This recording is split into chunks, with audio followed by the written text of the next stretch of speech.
And I said, okay, Lord, I understand you want me to do something, but what? And that was kind of the beginning of the journey of coming back by myself in 1997 and the beginning of God's Hidden Treasures. Okay. Well, I love this. I'm just going to read some of the did you know that God's Hidden Treasure has done so many things. I'm just going to read a few of them here. You have close to 1,200 families in the local area that you work with on a regular basis. And that's like a congregation of several thousand we're bringing the love of Christ to personally. We're adding more than 300 new families each year. We've delivered over 2,400 wheelchairs and other mobility aids throughout Ukraine. Why don't we talk about the wheelchair ministry, how that got started? I went back to Ukraine my second year by myself, and I got sick, and I had to go home. And I don't do sick well, so I thought, well, what can I do? Well, I could go up to my church and make some phone calls. What can I get? Well, I knew the Cerebral Palsy Center. Maybe I can get some wheelchairs for them. And I got 3 wheelchairs to take in. But in that process, I met several organizations either on the phone or through letters. And one of them actually came to Ukraine a few months later and invited me to a distribution.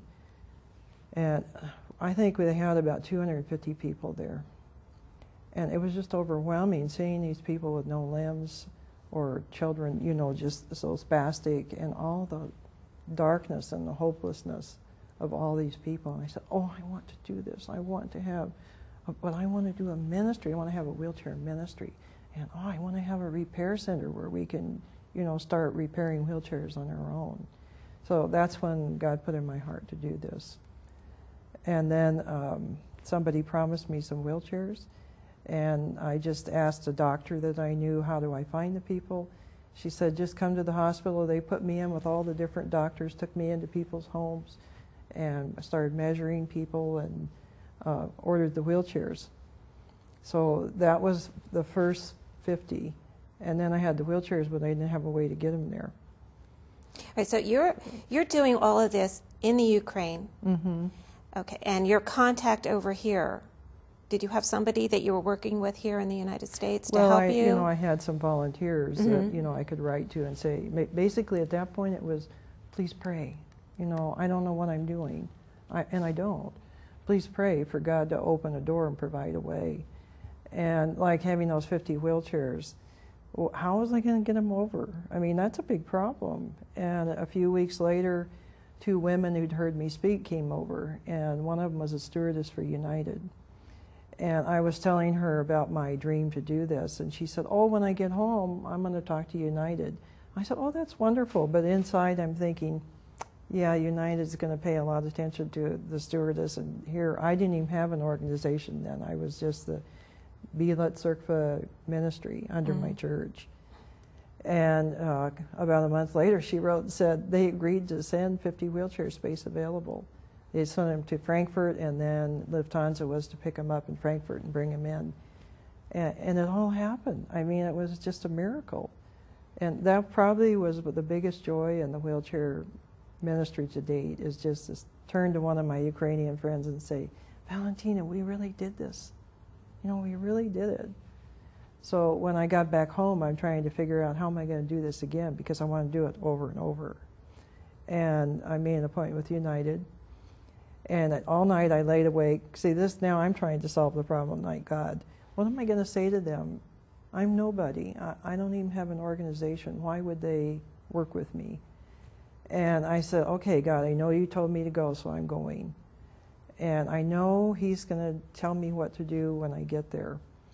So I'll never forget opening the door, going in this man's office, and he stood up, came around the desk, came over to me, held his hand out, and he said, hi, I'm Jack Palutsky. I'm the head of cargo for United, and we'd like to partner with you to do this again. That's I'm incredible. Like, I don't even get to open my mouth.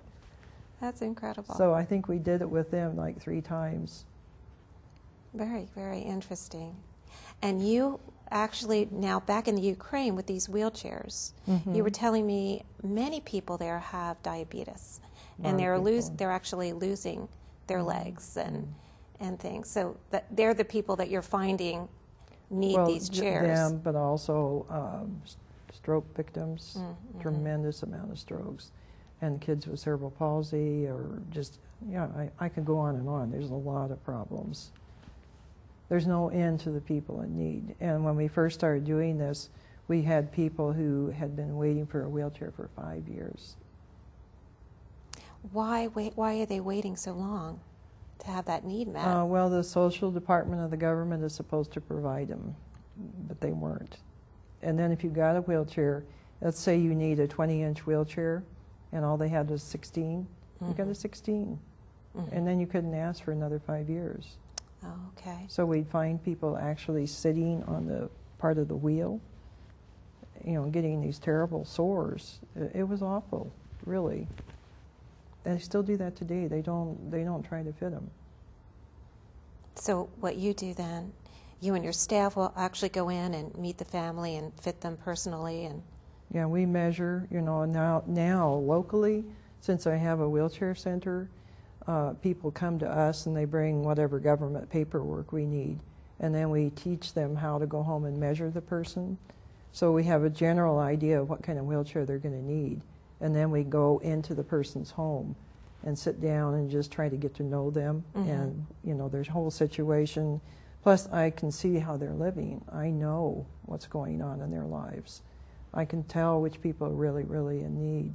And then we seat them in the wheelchair, and we pray for them. We offer them a Bible for free, and then we stay in touch with them. So we call them every month. That's a lot of people to be calling. that we sure have now. is. We call them on their birthdays. We call the veterans on their Veterans Day. So we're always in touch with them. So it's more than giving them the wheelchair and fitting them. You're actually establishing a relationship with them and their The families. wheelchair is just a peripheral part. It's the relationship. And I know God so clearly showed me one morning, you know, that what you take out there doesn't really mean anything.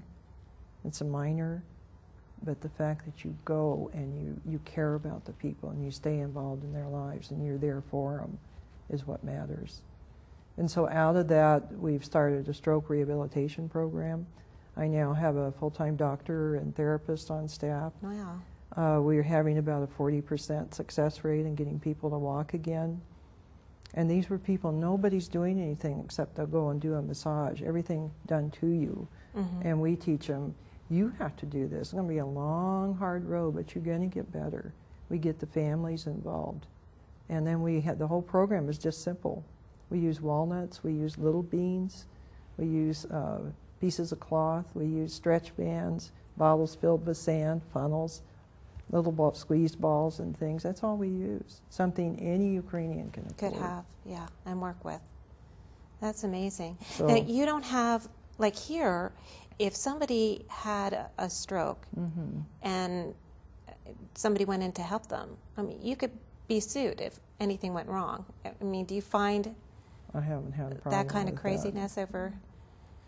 And even, you know, going into people's homes, I was talking to one of the churches, because I'm going around to the churches trying to get volunteers to go and make home visits. Right. And I've actually told the pastors, what I'm doing is your job, not mine.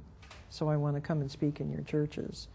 And one of the pastors said, well, we're afraid that the people might try to sue us or say that we took something out of their house. And I said, never had that happen, not once in all these years. Oh, that's good. That's good. So, all right, here you go. Let's read some more here. God's Hidden Treasure staff and volunteers from local churches make home visits to our families. All right, we touched on that one. We've given over $1.5 million in medical supplies to hospitals and clinics in the Ukraine. Yeah. It's amazing what you can find when you just ask. You know, Scripture says you have not because you ask not. And whenever I'm home, you know, I like to be busy. And I'd seen the conditions in the hospitals. So I went out to Direct Relief in Santa Barbara and asked if they would work with me, and they said no. And I said, why? And they said, because you're in Ukraine, and we won't do anything with Russia or Ukraine because it's so corrupt. Everything we send just ends up somewhere else. And I said, I could see their but concern. I'm there myself, and I have an organization. I promise you, I said, just try me one time. And I gave them the name of a couple people they could call for references. So they tried us one time, and now I think we've done like 6 shipments with them. So that's one source. Other things, people just donate. We've actually done a container ourselves. That's amazing too. And what it's strictly with churches that you work with, or people in Ukraine? Or no, here. If people wanted mainly, to work with you somehow, whether it be through donations or actually come and hands-on help, do you do anything like that? Well, we have mission teams come, but the mission teams come from churches. So, you know, I'll go out and speak anywhere. I go to Rotary clubs. We've done several projects with Rotary clubs. They've sent us like 3 containers of wheelchairs. Oh, that's wonderful. So, yeah. So I'd love to have them get involved. Yeah, that would be great. Are there other ministries that you do besides the orphanage and the wheelchairs? And I know you have a boys' home for, are they mentally challenged kids? We teach the Bible in 2 of the 3 state-run orphanages. We're still the only ministry that's ever been allowed to come in and teach the Bible. And it was interesting, the boys' house is supposed to be, they call them imbeciles. And these kids actually get rated that when they're about 3.5, 4 years old. And if they're in the orphanage system, they're slow because they aren't held, they aren't talked to, and they're all slow, and they're terrified of strangers. And at that age, they bring them into a room, they have a panel of maybe 7 people, and they ask them all these questions, and then they say, oh, he's an imbecile or she's an imbecile. They're 3 years old. 3 or 4 years old. And from that point forward, they will be in an institution till the day they die.